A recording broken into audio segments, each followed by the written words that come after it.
있었습니다. 숫자는 바뀌지 않았습니다. 안녕하세요. 저는 사만다 린입니다.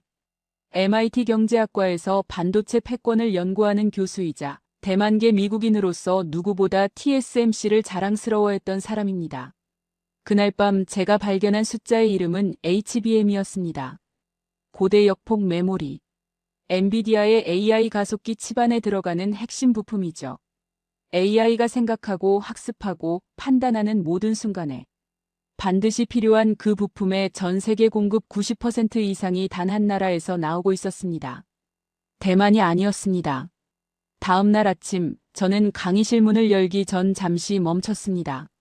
칠판에 쓰란 문장이 15년간 쌓아온 제 모든 연구를 뒤집는다는 걸 알고 있었으니까요. 심호흡을 한번 하고 들어섰습니다. 분필을 들어 천천히 썼습니다. AI 시대, 진짜 잭팟은 대만이 아닙니다. 28명의 시선이 일제히 칠판으로 향했습니다. 강의실 공기가 순식간에 굳어버렸죠. 가장 먼저 반응한 건 앞자리에 앉은 웨이였습니다.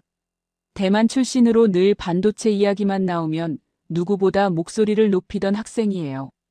그의 얼굴이 눈에 띄게 굳어졌습니다. 교수님, 그건 전제부터 잘못됐습니다.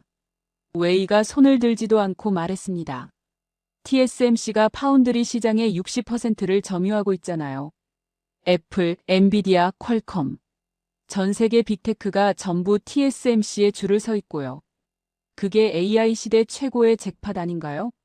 미국 출신 에밀리도 거들었습니다. 저도 동의해요. 실리콘 방패라는 말도 있잖아요. 대만이 무너지면 전 세계 반도체 공급이 끊기는데 그보다 더 강력한 무기가 어디 있나요? 저는 고개를 끄덕이며 두 사람의 말을 칠판에 받아 적었습니다. TSMC, 파운드리 60%, 실리콘 방패. 모두 맞는 말이었습니다. 틀리지 않았어요. 그런데 저는 조용히 한 가지를 물었습니다. 여러분, HBM이 뭔지 아는 사람 있나요? 강의실이 조용해졌습니다. 웨이가 잠시 머뭇거렸습니다. 에밀리는 노트를 뒤적였죠. 28명 중 손을 든 학생은 단 한 명도 없었습니다. 저는 천천히 몸을 돌려 칠판에 세 글자를 크게 썼습니다. H, B, M. AI가 생각하는 데 필요한 부품입니다. 제가 설명을 시작했습니다. 엔비디아가 만드는 AI 칩, 여러분이 매일 쓰는 챗GPT, 구글의 검색 엔진. 이 모든 것을 가능하게 하는 핵심 부품이에요. 그런데 이걸 만들 수 있는 나라가 지금 지구상에 사실상 하나밖에 없습니다. 웨이가 조심스럽게 물었습니다. 어느 나라요? 저는 분필을 내려놓고 학생들을 천천히 둘러봤습니다. 창가 쪽 자리에 조용히 앉아있던 한국 유학생 김도윤과 눈이 마주쳤습니다. 그 학생은 아무 말도 하지 않았습니다. 그저 조용히 저를 바라보고 있었죠. 다음 시간에 그 답을 함께 찾아보겠습니다. 일주일이 지났습니다. 강의실 문을 열고 들어서는 순간 학생들의 시선이 일제히 저를 향했어요. 지난 시간 제가 던진 질문이 여전히 그들의 머릿속에 남아있다는 게 느껴졌습니다. 웨이는 노트북을 잔뜩 펼쳐놓고 무언가를 준비하고 있었고 에밀리는 손에 메모지를 단단히 쥐고 있었죠. 저는 분필을 집어들고 칠판 한가운데에 커다란 원을 그렸습니다. AI 공급망 지도입니다. 엔비디아, 애플, 구글, 아마존. 전 세계 빅테크들이 무엇에 의존해서 돌아가는지 그 실타래를 함께 풀어봅시다. 웨이가 기다렸다는 듯 즉각 손을 들었습니다. 당연히 대만이죠. TSMC 없이는 엔비디아 칩도 애플 아이폰도 못 만들잖아요. 파운드리 점유율 60%. 이미 답이 나와 있는 거 아닌가요? 저는 고개를 끄덕이며 지도 위에 대만을 표시했습니다. 맞아요. 파운드리는 대만입니다. 틀리지 않았어요. 그런데 웨이 파운드리가 AI 공급망의 전부일까요? 웨이가 잠시 멈칫했습니다. 저는 칠판에 항목을 하나씩 적어 내려갔습니다. AI 가속기의 핵심 메모리, HBM. 전기차와 에너지 저장 장치의 심장, 배터리. 전 세계 물동량을 책임지는 LNG 운반선. 유럽 동맹국들이 줄을 서서 사가는 무기. 넷플릭스 전 세계 순위를 휩쓰는 콘텐츠. 5 항목을 적고 분필을 내려놓았습니다. 이 5가지의 공통점이 뭘까요? 에밀리가 고개를 갸웃거렸습니다. 전부 다른 산업인데요. 공통점이 있나요? 저는 아무 말 없이 각 항목 옆에 천천히 같은 나라 이름을 적었습니다. 하나, 둘, 셋, 넷, 다섯. 5번 모두 같은 이름이었습니다. 대한민국. 강의실이 순간 조용해졌습니다. 웨이가 노트북을 가까이 들여다보더니 고개를 저었습니다. 교수님, 과장입니다. 삼성이 HBM을 만드는 건 알지만 파운드리에서는 TSMC한테 번번이 밀렸잖아요. 한 나라가 이 5가지를 동시에 잡는다는 건 불가능해요. 우연의 일치를 구조처럼 포장하는 겁니다. 저는 웨이의 말을 칠판에 받아 적었습니다. 우연의 일치. 그리고 그 옆에 또 다른 단어를 썼습니다. 구조. 2단어 사이에 물음표를 그었죠. 웨이, 우연의 일치와 구조의 차이가 뭔지 아세요? 웨이가 대답하지 못했습니다. 에밀리가 끼어들었습니다. 교수님, 그래도 대만은 반도체 하나로 전 세계를 움직이잖아요. 한 가지를 완벽하게 잡은 거고 한국은 여러 가지를 그럭저럭 하는 거 아닌가요? 깊이 없는 넓이는 의미가 없어요. 저는 에밀리를 바라봤습니다. 하나의 다리로 서 있는 것과 5개의 다리로 서 있는 것. 어느 쪽이 더 단단한가요? 에밀리가 펜을 멈췄습니다. 웨이가 다시 말을 이었습니다. 하지만 교수님, 대만도 HBM 개발을 시작했어요. 곧 따라잡을 겁니다. 저는 고개를 끄덕였습니다. 언제쯤이라고 생각하세요? 웨이가 머뭇거렸습니다. 강의실이 다시 조용해졌어요. 저는 천천히 말을 이어갔습니다. 한국이 없으면 엔비디아가 멈추고 유럽 방어선에 구멍이 뚫리고 전 세계 전기차 생산 라인이 흔들립니다. 이건 제 주장이 아니에요. 데이터가 내린 결론입니다. 다음 시간에 그 첫 번째 증거를 꺼내겠습니다. 웨이는 입술을 깨물며 화면을 내려다봤습니다. 에밀리는 메모지에 무언가를 적고 있었죠. 창가의 김도윤은 여전히 아무 말도 하지 않았습니다. 그저 조용히 칠판에 적힌 대한민국이라는 글자를 바라보고 있었어요. 며칠 후 강의실 분위기가 사뭇 달랐습니다. 웨이는 지난 시간과 달리 앞자리가 아닌 중간쯤에 앉아 있었어요. 표정에는 여전히 긴장감이 역력했습니다. 에밀리는 노트를 2권이나 펼쳐놓고 있었죠. 저는 교탁에 서서 학생들을 둘러봤습니다. 지난 시간 우리는 5개 산업의 교차점에 한 나라가 서 있다는 걸 봤어요. 오늘은 그 구조가 왜 대만과 다른지 살펴보겠습니다. 저는 칠판에 2단어를 나란히 적었습니다. 하청. 브랜드. 에밀리가 손을 들었습니다. 교수님, 그 2가지가 어떻게 다른 건가요? 잘 만들면 되는 거 아닌가요? 저는 에밀리를 바라봤습니다. 좋은 질문이에요. 아이폰을 예로 들어봅시다. $1000짜리 아이폰에서 TSMC가 가져가는 몫이 얼마인지 아세요? 에밀리가 고개를 저었습니다. $50 정도예요. 나머지 $950는 애플이 가져가죠. 왜일까요? 브랜드가 애플 거니까요. 아무리 기술이 뛰어나도 최종 소비자가 찾는 건 애플이지 TSMC가 아닙니다. 웨이가 반박했습니다. 하지만 TSMC 없이는 아이폰 자체가 존재하지 않잖아요. 그게 더 본질적인 힘 아닌가요? 저는 고개를 끄덕였습니다. 맞아요. 그런데 웨이, TSMC는 애플한테 가격 협상에서 이긴 적이 단 한 번이라도 있었을까요? 웨이가 입을 다물었습니다. 저는 계속 말을 이어갔어요. 하청은 시키는 대로 만들고 브랜드는 자기가 가격을 정합니다. 이 차이가 20년 뒤 국민 소득의 차이를 만들어요. 칠판에 숫자를 적었습니다. 대만 1인당 국민 소득 2000년대 초반 $20,000. 그리고 지금 $33,000. 20년 동안 $10,000 남짓 늘었습니다. 반도체 기술은 세계 최고 수준으로 발전했는데 국민 주머니는 그만큼 두둑해지지 않은 거예요. 에밀리가 의아한 표정을 지었습니다. 왜요? TSMC가 그렇게 잘 나가는데요. 하청 산업은 규모는 크지만 마진이 얇아요. 애플이 가격을 깎으면 TSMC는 따를 수밖에 없죠. 삼성이 더 싸게 제안하면 또 내려야 하고요. 그 압박이 고스란히 노동자에게 갑니다. 웨이의 얼굴이 굳어졌습니다. 이제 한국을 봅시다. 저는 목소리 톤을 바꿨습니다. 삼성은 갤럭시를 팝니다. 자기 브랜드죠. 가격을 삼성이 정해요. 현대차는 어떤가요? 도요타 부품을 만들어주는 게 아니에요. 자기 차를 만들어서 자기 이름으로 전 세계에 팝니다. K2 전차는요? 폴란드가 줄을 서서 삽니다. 한국 브랜드니까요. 에밀리가 손을 들었습니다. 방탄소년단도요? 저는 에밀리를 향해 고개를 끄덕였습니다. 맞아요. BTS 공연 가격은 한국이 정하죠. 넷플릭스가 유통하지만 콘텐츠 자체는 한국 겁니다. 브랜드의 힘은 마진이에요. 그 마진이 국민에게 돌아가고 소비로 이어지고 경제가 성장합니다. 웨이가 조심스럽게 말했습니다. 하지만 교수님, 한국도 수출 의존도가 높잖아요. 글로벌 경기가 흔들리면 똑같이 타격받는 거 아닌가요? 저는 고개를 끄덕였습니다. 맞아요. 수출 의존도는 비슷하게 높죠. 그런데 결정적인 차이가 있어요. 칠판에 두 줄을 그었습니다. 대만은 반도체 하나. 한국은 반도체, 자동차, 조선, 방산, 문화. 반도체가 흔들려도 자동차가 있고 자동차가 흔들려도 조선이 있어요.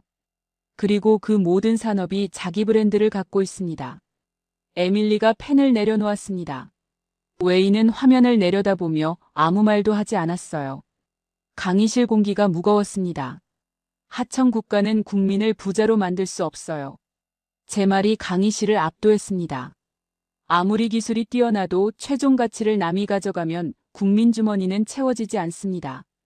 브랜드를 가진 나라만이 진짜 부를 만들어요. 창가 자리에 김도윤이 처음으로 고개를 들었습니다. 그의 눈빛이 잔잔하면서도 단단해 보였어요. 하지만 역시 아무 말도 하지 않았습니다. 웨이가 그 모습을 보더니 천천히 시선을 창밖으로 돌렸죠. 겨울이 가까워지고 있었습니다. 금요일 오전이었습니다. 강의실 문을 열자 웨이가 이번엔 에밀리 옆에 바짝 붙어 앉아 있었어요. 둘이 머리를 맞대고 무언가를 검색하고 있었습니다. 제가 들어서는 소리에 고개를 들었죠. 표정에는 지난 시간보다 훨씬 깊은 고민이 서려 있었어요. 저는 교탁에 태블릿을 꺼내놓으며 말했습니다. 오늘은 이론이 아닙니다. 현실을 보겠습니다. 학생들이 자세를 고쳐 앉았습니다. 2022년 2월 러시아가 우크라이나를 침공했습니다. 전 세계가 충격에 빠진 그 순간 유럽은 조용히 계산기를 두드렸어요. 자신들의 무기고가 얼마나 비어 있는지를요. 냉전이 끝난 후 30년간 유럽은 국방비를 줄이고 또 줄였습니다. 그 결과가 적나라하게 드러난 겁니다. 에밀리가 손을 들었습니다. 그래서 미국한테 요청했겠죠. 미국이 세계 최강 무기를 갖고 있으니까요. 저는 고개를 끄덕였습니다. 당연히 미국에 먼저 요청했죠. 그런데 미국의 답이 돌아왔습니다. 패트리언 미사일 시스템, 납기 18개월. 에이브럼스 전차, 납기 2년 이상. 미국 방산 라인은 이미 꽉 차 있었어요. 에밀리의 표정이 굳어졌습니다. 유럽이 독일을 찾아갔습니다. 독일의 대답은 어땠을까요? 제가 학생들을 둘러봤습니다. 무기 수출에 정치적 조건을 달았습니다. 분쟁 지역 사용 금지 조항. 제3국 재수출 불가 조건. 독일제 무기를 사면 독일의 허락 없이는 마음대로 쓸 수도 없는 구조였어요. 웨이가 끼어들었습니다. 그럼 프랑스나 영국은요? 저는 고개를 저었습니다. 프랑스는 생산 물량 자체가 부족했고 영국은 납기 면에서 미국과 크게 다르지 않았어요. 강의실이 조용해졌습니다. 저는 태블릿 화면을 넘겼습니다. 그때 폴란드가 다른 곳에 손을 내밀었습니다. 한국이었어요. 2022년 7월 폴란드는 역사상 최대 규모의 무기 계약을 체결했습니다. K2 전차 1000대, K9 자주포 648문, FA50 경공격기 48대. 총 계약 규모 20조 원. 그리고 납기는 6개월이었습니다. 에밀리가 소리를 높였습니다. 6개월이요? 미국이 18개월인데요. 저는 에밀리를 향해 고개를 끄덕였어요. 전쟁 중인 나라에게 6개월과 18개월의 차이가 뭔지 아세요? 생사의 차이입니다. 웨이가 반박했습니다. 하지만 교수님, 납기가 빠르다고 좋은 무기는 아니잖아요. 성능이 중요한 거죠. K2 전차가 에이브럼스를 이긴다는 겁니까? 저는 웨이를 바라봤습니다. 좋은 질문이에요. 그럼 폴란드 국방부 장관이 한 말을 들어봅시다. 그는 이렇게 말했습니다. 우리는 최고의 무기가 아니라 제때 도착하는 무기가 필요했다. 그게 K2였다. 웨이가 입을 다물었습니다. 저는 계속 말을 이어갔어요. 폴란드가 끝이 아니었습니다. 노르웨이가 K9 자주포를 주문했고 호주가 K21 장갑차 도입을 검토했으며 에스토니아, 핀란드, 루마니아가 줄을 섰습니다. 2022년 한 해에만 한국의 방산 수출액은 전년 대비 3배 이상 뛰었어요. 세계 4위 방산 수출국으로 올라선 겁니다. 에밀리가 조심스럽게 물었습니다. 그런데 교수님, 방산은 결국 미국이 허락해야 하는 거 아닌가요? 핵심 부품을 미국에서 가져오니까요. 저는 에밀리를 향해 고개를 끄덕였습니다. 날카로운 지적이에요. 맞아요. 일부 부품은 미국 허가가 필요합니다. 그런데 한국은 그 의존도를 빠르게 줄이고 있어요. K2 전차 엔진, 처음에는 독일제였습니다. 지금은 한국산 엔진으로 교체 중이에요. 핵심 부품의 국산화율이 매년 올라가고 있습니다. 웨이가 다시 말을 꺼냈습니다. 교수님, 그래도 한국이 세계 1위 방산국이 된다는 건 과장 아닌가요? 미국, 러시아, 프랑스 같은 나라들과 비교하면 아직 갈 길이 멀잖아요. 저는 칠판에 숫자를 적었습니다. 2010년 한국 방산 수출 순위 세계 9위, 2022년 세계 4위. 단 12년 만에 5계단을 올라온 겁니다. 그리고 그 속도가 지금도 계속되고 있어요. 에밀리가 손을 들었습니다. 근데 교수님, 이게 한국 경제에 실제로 얼마나 중요한 건가요? 저는 에밀리를 향해 미소를 지었습니다. 숫자로 말씀드릴게요. 방산 수출 1조 원이 늘어나면 연관 산업을 포함해 약 3만 개의 일자리가 생깁니다. 전차를 만들던 기술이 자동차 엔진에 들어가고 군함을 만들던 기술이 상선에 쓰이죠. 방산은 단순히 무기를 파는 게 아니에요. 제조업 전체의 기술 수준을 끌어올리는 엔진입니다. 웨이가 화면을 내려다보며 천천히 말했습니다. 70년 전에 총 한 자루도 못 만들던 나라가요? 저는 고개를 끄덕였습니다. 1953년 한국전쟁 휴전 당시 한국군의 무기는 전부 미국제였습니다. 자국산 소총 한 자루 없었어요. 그로부터 70년. 지금 그 나라가 폴란드에 전차를 팔고 노르웨이에 자주포를 납품하고 있습니다. 강의실이 조용해졌습니다. 웨이는 노트북 화면을 바라보며 아무 말도 하지 않았어요. 에밀리는 메모지를 가득 채우고 있었습니다. 저는 분필을 내려놓으며 학생들을 둘러봤습니다. 전쟁은 거짓말을 하지 않습니다. 실전에서 증명되지 않은 무기는 아무도 사지 않아요. 한국 무기가 유럽의 선택을 받은 건 홍보 때문이 아닙니다. 실전에서 통했기 때문이에요. 창가의 김도윤이 조용히 창밖을 바라보고 있었습니다. 그의 눈빛에는 말로 표현하기 어려운 감정이 담겨 있었어요. 뿌듯함인지 아니면 그 이상의 무언가인지 가늠하기 어려웠습니다. 웨이가 그 눈빛을 발견하고 잠시 시선을 고정했죠. 그리고 천천히 고개를 돌렸습니다. 겨울 햇살이 강의실 창문으로 비스듬히 들어오고 있었습니다. 며칠 후 강의실이었습니다. 웨이는 지난 시간 방산 이야기를 들은 뒤 처음으로 아무런 반박 자료도 준비해 오지 않았어요. 그 대신 에밀리가 손을 번쩍 들었습니다. 교수님, 지난 시간에 한국이 LNG 운반선을 만든다고 하셨는데 그게 그렇게 대단한 건가요? 배는 그냥 배 아닌가요? 저는 에밀리를 바라봤습니다. 좋아요. 오늘은 그 이야기를 해봅시다. 저는 칠판에 숫자 하나를 크게 적었습니다. 3천억. 에밀리가 눈을 깜빡였습니다. 그게 뭔가요? LNG 운반선 한 척의 가격이에요. 3천억 원입니다. 저는 학생들을 둘러봤습니다. 서울 강남 아파트가 지금 얼마인지 아세요? 평균 20억 원 정도예요. LNG 운반선 한 척이 강남 아파트 150채 값입니다. 강의실이 웅성거렸습니다. 웨이가 끼어들었습니다. 그래도 배는 배잖아요. 기술이 엄청 필요한 건 아니지 않나요? 저는 고개를 저었습니다. LNG가 뭔지 아세요? 액화천 연가스예요. 천연가스를 영하 163도로 냉각시켜서 액체로 만든 겁니다. 이걸 배에 싣고 바다를 건너는 거예요. 생각해보세요.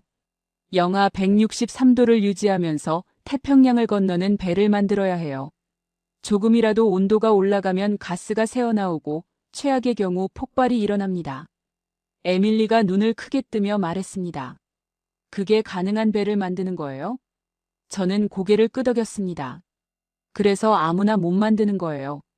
전 세계에서 이 배를 제대로 만들 수 있는 나라가 사실상 세 나라밖에 없어요. 한국, 중국, 일본. 그런데 고급 LNG 운반선, 특히 카타르나 호주에서 발주하는 최첨단 선박은요.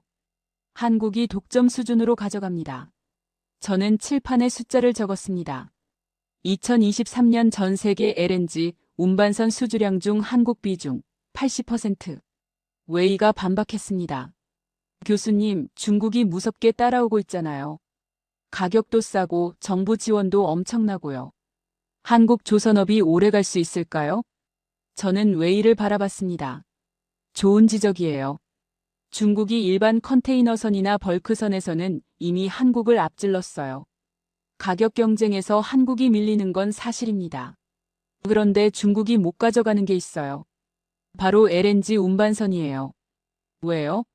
에밀리가 물었습니다. 비유를 하나 들어볼게요. 저는 칠판에 그림을 그렸습니다. 동네 일반 식당이 있어요. 저렴하고 빠르게 만들어요. 그런데 미슐랭 3스타 레스토랑은요. 요리사가 20년을 수련해야 하고 재료 하나하나를 손으로 고르고 온도 0.1도 차이도 맛에 영향을 줘요. 중국이 일반 컨테이너선을 잘 만드는 건 맞아요. 그런데 영하 163도를 유지하는 LNG 운반선은 미슐랭 3스타 요리예요. 30년 이상 축적된 기술과 경험이 없으면 흉내조차 낼 수 없는 거예요. 웨이가 말을 이었습니다. 하지만 교수님, 중국이 지금 엄청난 돈을 쏟아붓고 있어요. 10년 후에는 따라잡을 수 있지 않을까요? 저는 고개를 끄덕였습니다. 그럴 수도 있어요.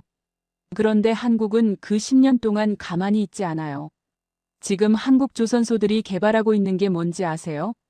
암모니아 운반선이에요. 수소 운반선도 있고요. 탄소 중립 시대가 오면서 새로운 연료를 운반하는 배가 필요해지는데 그 기술을 한국이 지금 가장 앞서 개발하고 있습니다. 중국이 LNG를 따라잡을 때쯤 한국은 이미 다음 판에 가 있는 거예요. 에밀리가 조용히 말했습니다. 계속 앞서 나가는 거네요. 저는 에밀리를 향해 고개를 끄덕였습니다. 그리고 한 가지를 더 말씀드릴게요. 조선업이 왜 중요한지 아세요? 전 세계 무역의 90%가 배로 이루어집니다. 우리가 마트에서 사는 물건들, 주유소에서 넣는 기름, 공장에서 쓰는 원자재. 이 모든 게 배로 옵니다. 그 배를 누가 만드느냐는 전 세계 물류의 심장을 누가 쥐고 있느냐는 문제예요. 강의실이 조용해졌습니다. 저는 칠판에 문장을 적었습니다. 바다를 지배하는 자가 세계를 지배한다. 웨이가 그 문장을 바라봤습니다. 오래전 영국이 했던 말이에요. 저는 그 아래 한 줄을 더 썼습니다. 21세기 그 바다에 한국이 만든 배가 달린다. 에밀리가 펜을 멈추고 칠판을 바라봤습니다. 웨이는 입술을 깨물며 아무 말도 하지 않았어요. 창가의 김도윤은 처음으로 아주 작게 미소를 짓고 있었습니다. 저는 분필을 내려놓으며 말했습니다. 다음 시간에는 이 모든 것의 핵심으로 들어갑니다. 한국이 왜 AI 시대의 진짜 심장인지, 엔비디아 CEO가 왜 한국 앞에서 긴장하는지를요. 웨이가 고개를 들었습니다. 그의 눈빛에 처음으로 순수한 호기심이 담겨 있었어요. 반박이 아니라 궁금함이었습니다. 월요일 오전이었습니다. 강의실 문을 열자 웨이가 손에 프린트물을 잔뜩 들고 있었어요. 에밀리는 태블릿을 꺼내놓고 뭔가를 열심히 검색하고 있었습니다. 지난 시간 방산 이야기가 그들에게 꽤 깊은 인상을 남긴 모양이었죠. 저는 교탁 앞에 서서 학생들을 둘러봤습니다. 오늘은 지금 이 순간 전 세계에서 가장 뜨거운 전쟁 이야기를 하겠습니다. 웨이가 고개를 들었습니다. 또 우크라이나 이야기인가요? 저는 고개를 저었습니다. 아니요. 총이 아니라 데이터로 싸우는 전쟁입니다. AI 패권 전쟁이에요.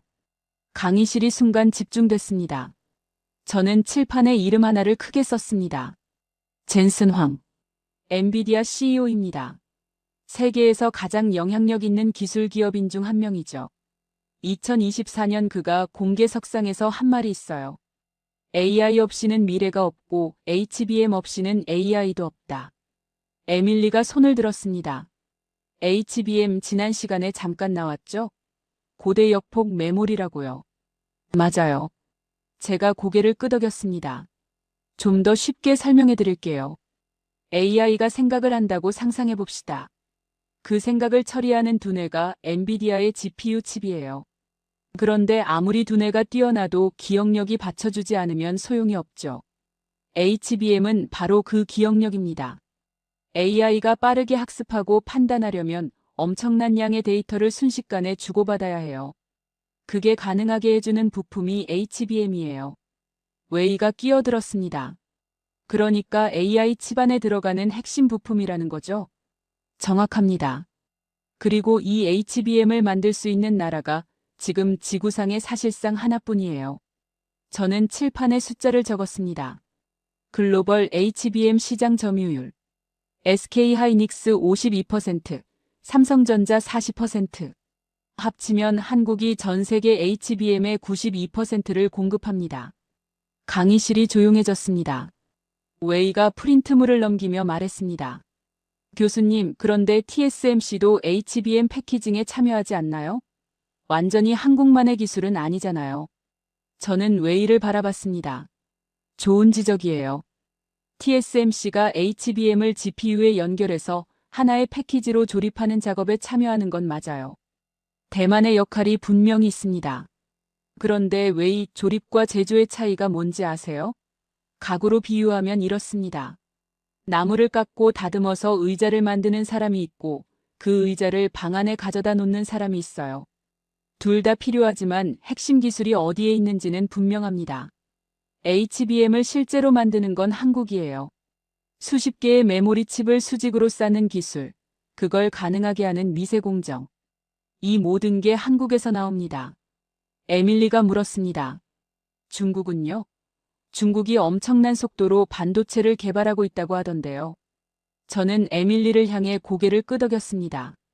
맞아요. 중국이 맹렬하게 추격하고 있죠. 그런데 HBM은 단순히 돈을 많이 쏟아붓는다고 따라잡을 수 있는 기술이 아닙니다. 왜냐하면 이건 장비의 문제이기 때문이에요. 저는 칠판에 ASML이라고 적었습니다.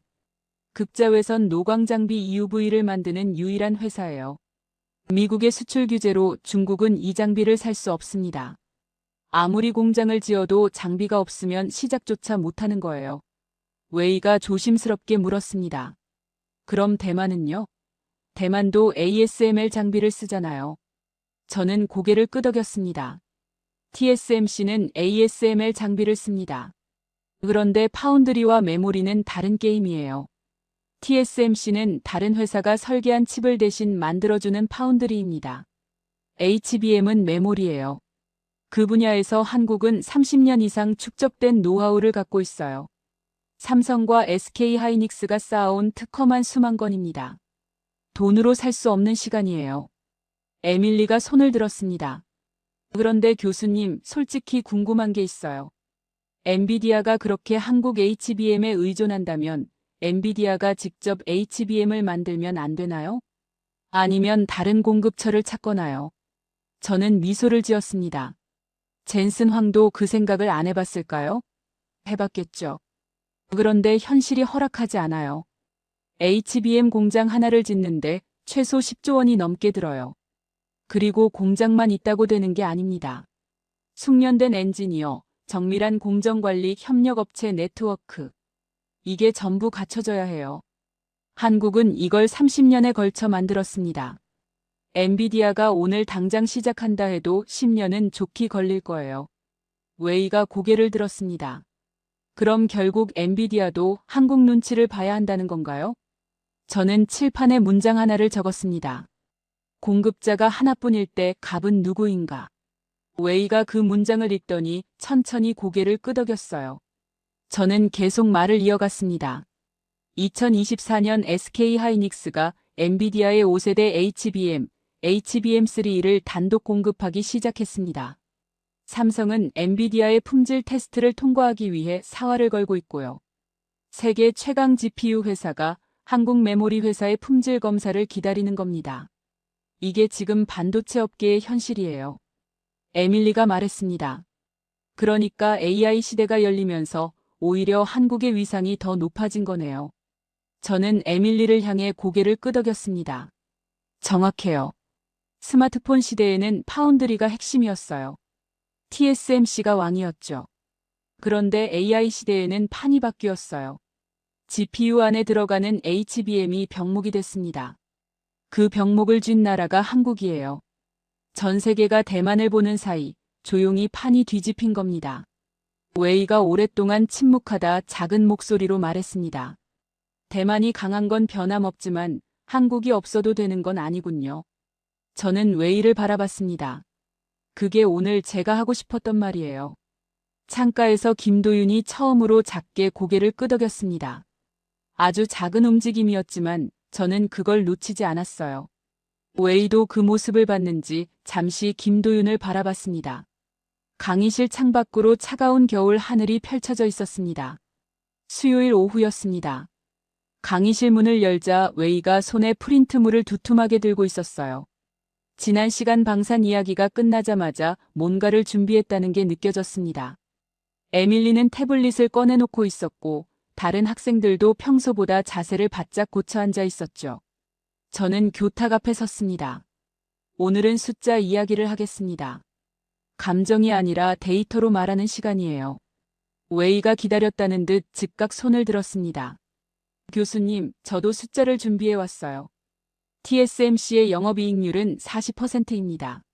삼성전자 반도체 부문은 그 절반도 안 돼요. 그리고 2023년 삼성은 반도체에서만 10조 원이 넘는 적자를 냈습니다. 숫자만 보면 대만이 훨씬 효율적인 거 아닌가요? 저는 고개를 끄덕였습니다. 정확한 숫자예요. TSMC 영업이익률은 세계 최고 수준이고 삼성이 2023년 크게 적자를 낸 것도 사실입니다. 웨이 잘 준비해왔네요. 웨이가 만족스러운 표정을 지었습니다. 저는 계속 말했어요. 그런데 웨이 회사 이익률과 국민소득은 다른 이야기예요. 비유를 하나 들어볼게요. 동네에 치킨집이 2개 있어요. 하나는 대기업 프랜차이즈 치킨집이고 다른 하나는 자기만의 비법 소스로 운영하는 동네 치킨집이에요. 프랜차이즈 치킨집은 본사가 엄청난 돈을 벌어요. 그런데 그 돈이 동네 점주 주머니로 얼마나 올까요? 대부분 본사가 가져가죠. 반면 자기 비법으로 운영하는 동네 치킨집은 벌어들인 돈이 고스란히 주인 가족에게 갑니다. 에밀리가 끼어들었습니다. 그러니까 TSMC가 프랜차이즈 치킨집이라는 건가요? 저는 고개를 끄덕였습니다. 정확해요. TSMC가 아무리 돈을 벌어도 그 돈이 대만 국민에게 고스란히 돌아가지 않아요. 애플이 TSMC한테 가격을 내리라고 하면 내려야 하고 삼성이 더 싸게 제안하면 또 내려야 합니다. 그 압박이 결국 직원들 임금으로 이어지죠. 저는 칠판에 2줄의 숫자를 나란히 적었습니다. 대만 1인당 국민소득 2000년 1만 5천 달러, 2024년 3만 3천 달러, 24년 동안 2배. 한국 1인당 국민소득 2000년 1만 2천 달러, 2024년 3만 5천 달러, 24년 동안 3배. 에밀리가 화면을 가까이 들여다봤습니다. 출발은 비슷했는데 한국이 더 빠르게 올라갔네요. 웨이가 즉각 반박했습니다. 교수님, 그건 반도체 사이클 때문이에요. 반도체 호황기에 한국 숫자가 올라간 거고 불황이 오면 다시 내려가는 거잖아요. 실제로 2023년에 삼성이 10조 적자를 낼 때 한국 경제도 타격받았잖아요. 저는 미소를 지었습니다. 좋아요. 그럼 2023년을 같이 봅시다. 삼성 반도체가 10조 적자를 낼 때 같은 해에 뭐가 있었는지 아세요? 저는 칠판에 3줄을 적었습니다. 현대차 영업이익 역대 최고. 한국 조선 수주 세계 1위 탈환. 방산 수출 사상 최대. 반도체가 무너지는 동안 자동차가 버텼고 조선이 올라섰고 방산이 터졌습니다. 기억하시나요? 5개의 다리 이야기를요. 에밀리가 고개를 끄덕였습니다. 하나가 흔들려도 나머지가 받쳐주는 구조. 그런데 웨이가 물러서지 않았습니다. 교수님, 그 자동차, 조선, 방산도 결국 글로벌 경기가 나빠지면 다 같이 흔들리잖아요. 동시에 위기가 오면 한국도 버티지 못해요. 저는 웨이를 바라봤습니다. 맞아요. 전 세계 경기가 동시에 무너지면 한국도 타격을 받죠. 그런데 웨이, 그 상황에서 대만은 어때요? 반도체 하나뿐인 대만은요? 웨이가 입을 다물었습니다. 저는 계속 말했어요. 핵심은 이겁니다. 한국은 삼성이 갤럭시 가격을 스스로 정해요. 현대차가 아이오닉 가격을 스스로 정하고 K9 자주포 가격을 한국이 정합니다. 프랜차이즈가 아니라 자기 브랜드니까요. 그 마진이 직원 임금이 되고 임금이 소비로 이어지고 소비가 경제를 키웁니다. 에밀리가 손을 들었습니다. 방탄소년단 콘서트 티켓 가격도 한국이 정하는 거죠? 저는 에밀리를 향해 미소를 지었습니다. 정확해요. BTS 공연 가격은 한국이 정해요. 넷플릭스가 유통하지만 콘텐츠는 한국 겁니다. 그 수익이 한국 스태프들, 작가들, 제작진에게 돌아가요. 웨이가 한참 침묵하다 말했습니다. 교수님, 그럼 대만은 어떻게 해야 하는 건가요? 저는 웨이를 바라봤습니다. 그건 제가 답할 수 있는 질문이 아니에요. 대만이 결정할 문제죠. 다만 한 가지는 분명합니다. 잘 만드는 것과 자기 것을 만드는 건 다른 이야기예요. 세계 최고 기술로 남의 꿈을 만들어주는 나라가 있고 조금 부족해도 자기 이름으로 자기 꿈을 파는 나라가 있어요. 20년 뒤 어느 나라 국민이 더 풍요로울지는 숫자가 이미 답을 내리고 있습니다. 강의실이 조용해졌습니다. 웨이는 프린트물을 내려다보며 아무 말도 하지 않았어요. 저는 분필을 내려놓으며 말했습니다. 다음 시간이 마지막입니다. 그동안 우리가 본 모든 것을 하나로 묶겠습니다. 대만과 한국, 이 두 나라가 서 있는 자리가 무엇을 의미하는지, 그리고 진짜 잭팟이 어디서 어떻게 터지는지를요. 웨이가 고개를 들었습니다. 그의 눈빛이 흔들리고 있었어요. 지난 몇 주간 그가 믿었던 것들이 하나씩 흔들리고 있었지만 아직 완전히 무너지지는 않았습니다. 창가의 김도윤은 조용히 웨이를 바라보다 천천히 시선을 창밖으로 돌렸어요. 겨울바람에 나뭇가지가 흔들리고 있었습니다. 마지막 수업 전날 밤이었습니다. 저는 연구실에 혼자 앉아 지난 몇 주간의 강의 노트를 펼쳐놓고 있었어요. 칠판에 적었던 숫자들, 학생들의 반론들, 그리고 조금씩 달라져가던 그들의 눈빛. 내일 이 모든 걸 하나로 묶어야 했습니다. 대만계 미국인인 제가 왜 대만이 아닌 한국의 잭팟을 선언하는지. 그 이유를 데이터가 아니라 말로, 가슴으로 전해야 하는 날이었습니다. 다음 날 강의실 문을 열자 분위기가 달랐습니다. 웨이는 첫 수업 때처럼 다시 앞자리에 돌아와 있었지만 표정은 완전히 달라져 있었어요. 에밀리는 노트 3권을 꺼내놓았고 다른 학생들도 평소보다 자세를 바짝 고쳐 앉아 있었죠. 저는 교탁 앞에 서서 학생들을 천천히 둘러봤습니다. 지난 몇 주 동안 우리는 긴 여정을 함께 했어요. 제가 입을 열었습니다. 처음 제가 던진 질문을 기억하시나요? AI 시대, 진짜 잭팟은 대만이 아니다. 여러분은 그 말을 전면 부정했죠. 웨이가 작게 웃으며 고개를 숙였습니다. 저는 칠판에 5가지를 적었습니다.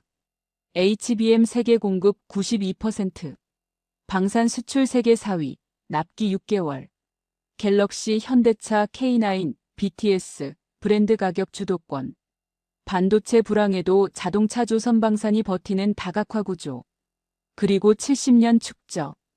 강의실이 조용했습니다. 그때 웨이가 손을 들었습니다. 지난 몇 주 동안 한 번도 보지 못했던 진지한 표정이었어요. 교수님, 저는 여전히 TSMC가 세계 최고라고 생각해요. 그리고 앞으로도 오랫동안 그럴 거라고 봅니다. 한국이 강한 건 인정하겠어요. 그런데 교수님이 처음에 쓴 문장, AI 시대 진짜 잭팟은 대만이 아니다. 이건 너무 단정적이지 않나요? 한국이 잭팟이라고 해서 대만이 실패한 나라가 되는 건 아니잖아요. 저는 웨이를 바라봤습니다. 좋아요. 그게 오늘 제가 가장 중요하게 다루고 싶은 질문이에요. 저는 칠판에 두 단어를 나란히 썼습니다. 소중한, 필수적인. 비유를 하나 들어볼게요. 가족 중에 요리를 정말 잘하는 사람이 있어요. 그 사람이 만드는 음식은 세상에서 제일 맛있죠. 가족 모임에서 없어서는 안 된다고 모두가 생각합니다. 그런데 한편으로 가족 중에 병원 의사가 있어요. 평소엔 조용하게 있어요. 그런데 누군가 갑자기 쓰러지면요. 그 순간 의사가 없으면 가족 전체가 무너질 수 있어요. 에밀리가 끼어들었습니다. 요리 잘하는 사람이 대만이고 의사가 한국이라는 건가요? 저는 고개를 끄덕였습니다. TSMC는 세계가 사랑하는 요리사예요. 없으면 아쉽고 있으면 행복하죠. 그런데 한국은 달라요. 한국이 HBM 공급을 멈추는 순간, 엔비디아가 멈추고 방산 수출을 중단하는 순간 폴란드 방어선에 구멍이 뚫립니다. 조선소가 가동을 멈추면 전 세계 LNG 수송이 흔들려요. 없으면 아쉬운 게 아니라 없으면 시스템 전체가 무너지는 겁니다. 웨이가 반박했습니다. 하지만 교수님, 그건 과장이에요. 한국이 갑자기 공급을 멈출 리가 없잖아요. 가정 자체가 비현실적입니다. 저는 고개를 끄덕였습니다. 맞아요. 한국이 갑자기 공급을 멈추지는 않겠죠. 그런데 웨이, 저는 지금 실제로 멈출 거냐를 얘기하는 게 아니에요. 대체할 수 있느냐를 얘기하는 거예요. 저는 칠판에 문장 하나를 적었습니다. 대체 불가능한 나라. TSMC가 없어지면 미국은 시간이 걸려도 대안을 찾을 수 있어요. 인텔을 키우거나 삼성 파운드리를 더 활용하거나 새로운 공장을 지을 수 있죠. 그런데 HBM은요? 지금 이 순간 한국을 대체할 수 있는 나라가 지구상에 없습니다. 배터리는요? 전기차 배터리를 한국 수준으로 만들 수 있는 나라가 중국 빼고는 없어요. 방산 납기 6개월은요? 미국도 독일도 못 맞추는 그 납기를 대체할 나라가 없어요. 에밀리가 조심스럽게 물었습니다. 그럼 대만은 대체 가능하다는 건가요? 저는 잠시 생각했습니다. 쉽게 대체 가능하다는 게 아니에요. TSMC의 기술은 세계 최고고 따라잡는 데 수십 년이 걸릴 거예요. 하지만 미국이 수천억 달러를 쏟아부어 인텔과 TSMC, 미국 공장을 키우려는 건 왜일까요? 대만이 소중하지 않아서가 아니에요. 대만에만 의존하는 게 불안하기 때문이에요. 반면 HBM은 어떤가요? 미국이 수천억 달러를 쏟아부어 자국 HBM 공장을 만들려 한다는 소식 들어보셨나요? 강의실이 조용해졌습니다. 웨이가 한참 말이 없다가 천천히 입을 열었습니다. 교수님, 솔직히 물어봐도 될까요? 교수님은 대만계 미국인이잖아요. 이 강의를 준비하면서 불편하지 않으셨나요? 저는 웨이를 바라봤습니다. 그리고 잠시 침묵했어요. 불편했어요. 솔직히 말할게요. 처음 이 데이터를 봤을 때 인정하고 싶지 않았습니다. 대만이 세계 최고여야 한다고 믿었으니까요. 그런데 학자는 데이터 앞에서 감정을 내려놓아야 해요. 그게 제가 배운 학문의 첫 번째 원칙입니다. 대만을 사랑하는 마음은 변하지 않아요. 다만 사랑과 분석은 다른 문제입니다. 웨이가 고개를 끄덕였습니다. 처음으로 아무런 반론 없이요. 저는 칠판에 마지막 문장을 적었습니다. 읽기 싫은 나라와 잃을 수 없는 나라는 다르다. 에밀리가 그 문장을 읽고 펜을 멈췄습니다. 웨이도 그 문장을 오래 바라봤어요. 강의실이 고요했습니다. 저는 분필을 내려놓으며 말했습니다. 내일 마지막 시간에는 이 문장이 의미하는 것을 마무리하겠습니다. 70년 전 아무것도 없었던 나라가 어떻게 세계가 잃을 수 없는 나라가 됐는지, 그리고 그 잭팟이 지금 어떻게 터지고 있는지를요. 창가의 김도윤이 처음으로 천천히 고개를 들어 저를 바라봤습니다. 그의 눈빛에는 말로 표현하기 어려운 감정이 담겨 있었어요. 웨이가 그 눈빛을 발견하고 잠시 굳어졌습니다. 그리고 천천히 시선을 칠판의 그 문장으로 돌렸죠. 잃기 싫은 나라와 잃을 수 없는 나라는 다르다. 마지막 수업이었습니다. 강의실 문을 열자 학생들이 이미 모두 자리에 앉아 있었어요. 평소보다 10분이나 일찍 와 있었습니다. 웨이는 노트북을 덮어놓은 채 두 손을 무릎 위에 얹고 있었어요. 에밀리는 지난 몇 주간의 노트를 처음 페이지부터 다시 넘겨보고 있었습니다. 누구도 말을 하지 않았어요. 강의실 전체가 조용히 무언가를 기다리고 있었습니다. 저는 교탁 앞에 서서 잠시 학생들을 바라봤습니다.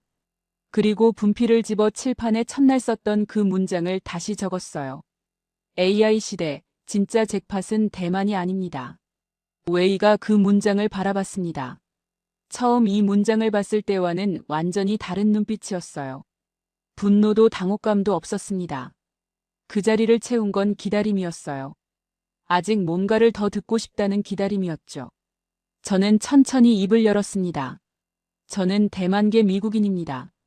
이 강의를 준비하면서 솔직히 두려웠어요. 제 뿌리를 부정하는 것처럼 느껴질 수도 있었으니까요. 그런데 학자는 데이터 앞에서 감정을 내려놓아야 해요. 그게 제가 배운 학문의 첫 번째 원칙입니다. 웨이가 손을 들었습니다. 교수님, 저는 지난 몇 주 동안 계속 반박을 해왔는데요. 마지막으로 한 가지만 더 물어봐도 될까요? 저는 고개를 끄덕였습니다. 물론이에요. 웨이가 천천히 말했습니다. 교수님이 말씀하신 잭팟. 저는 아직도 그 단어가 걸려요. 잭팟이라는 건 갑자기 터지는 거잖아요. 그런데 한국이 HBM을 만들고 방산을 수출하고 브랜드를 키운 건 수십 년에 걸친 일이에요. 그게 잭팟이라는 단어와 어울리나요? 잭팟은 운으로 터지는 거 아닌가요? 강의실이 조용해졌습니다. 좋은 반론이었어요. 저는 잠시 생각하다 칠판에 비유를 하나 그렸습니다. 농부가 있어요. 봄에 씨를 뿌리고 여름에 땀을 흘리며 가꾸고 가을에 드디어 수확을 합니다. 그 수확의 순간을 옆에서 지켜본 사람이 말해요. 와, 갑자기 곡식이 엄청 생겼네. 잭팟이다. 그 농부 입장에서 이 말이 어떻게 들릴까요? 에밀리가 웃음을 터뜨렸습니다. 황당하겠죠. 봄부터 혼자 다 일했는데요. 저는 에밀리를 향해 고개를 끄덕였습니다. 정확해요. 한국의 잭팟은 운이 아닙니다. 70년 동안 씨를 뿌린 결과예요. 1953년 폐허 위에서 시작해서 아무것도 없던 나라가 하나씩 쌓아 올린 거죠. 처음엔 섬유를 만들었고 그 다음엔 철강을 만들었어요. 배를 만들었고 전자제품을 만들었고 반도체를 만들었습니다. 그리고 지금 세계가 없어서는 안 될 부품과 무기와 콘텐츠를 만들고 있어요. 세상 눈에는 갑자기 터진 것처럼 보이겠죠. 하지만 한국은 70년 내내 밭을 갈고 있었습니다. 웨이가 조용히 말했습니다. 그럼 지금이 수학의 계절이라는 건가요? 저는 고개를 끄덕였습니다. AI 시대가 열리면서 한국이 70년간 쌓아온 모든 것이 동시에 빛을 발하고 있어요. HBM은 AI 혁명의 핵심이 됐고, 방사는 전쟁의 시대의 세계가 찾는 무기가 됐고, K 콘텐츠는 전 세계 안방을 점령했습니다. 씨를 뿌린 계절이 달랐을 뿐, 수확은 지금 동시에 일어나고 있어요. 에밀리가 손을 들었습니다. 교수님, 그럼 한국의 다음 수확은 뭔가요? 저는 칠판에 한 단어를 적었습니다. 우주. 강의실이 웅성거렸습니다. 2023년 한국이 독자 개발한 누리호 로켓이 실용위성을 궤도에 올리는 데 성공했어요. 세계에서 7번째입니다. 전차를 만들 수 있으면 로켓을 만들 수 있고 배터리를 만들 수 있으면 우주선 동력원을 만들 수 있어요. 70년간 쌓아온 제조기술이 이제 우주로 향하고 있습니다. 잭팟은 한 번 터지고 끝나는 게 아니에요. 계속 새로운 밭이 열리는 거예요. 웨이가 오랫동안 침묵하다 천천히 입을 열었습니다. 교수님, 솔직히 말씀드릴게요. 저는 이 강의 첫날에 한국은 대만의 상대가 아니라고 생각했어요. TSMC 하나면 충분하다고 믿었죠. 그런데 몇 주 동안 데이터를 보면서 그 생각이 틀렸다는 걸 인정해야 할 것 같아요. 한국은 제가 생각했던 것보다 훨씬 깊고 넓은 나라였습니다. 저는 웨이를 바라봤습니다. 그리고 조용히 말했어요. 고마워요, 웨이. 그게 오늘 제가 듣고 싶었던 말이에요. 강의실이 고요했습니다. 그때였어요. 창가 자리에서 조용히 손이 올라왔습니다. 몇 주 동안 한마디도 하지 않았던 김도윤이었어요.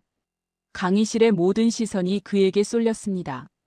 웨이도 에밀리도 고개를 돌렸죠. 저는 고개를 끄덕였습니다. 김도윤.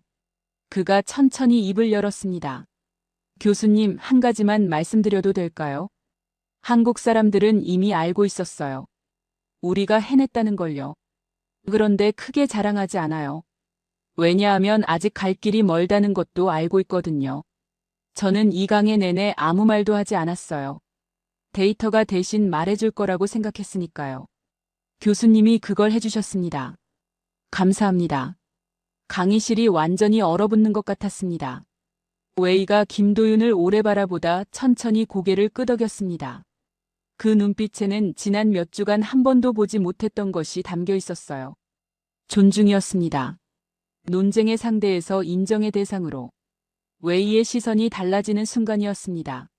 저는 분필을 내려놓고 칠판에 마지막 문장을 적었습니다. 잭팟은 갑자기 터지지 않는다. 70년 동안 조용히 갈아온 밭에서 터지는 것이다. 학생들이 하나둘 자리에서 일어났습니다. 웨이가 노트북을 챙기다 멈추고 칠판에 그 문장을 사진으로 찍었어요. 에밀리는 노트를 가슴에 안고 조용히 창밖을 바라봤습니다. 김도윤은 가방을 챙기며 천천히 강의실을 나섰어요. 저는 강의실을 나서며 뒤돌아봤습니다. 칠판에는 처음 문장과 마지막 문장이 나란히 남아 있었어요. AI 시대, 진짜 잭팟은 대만이 아닙니다.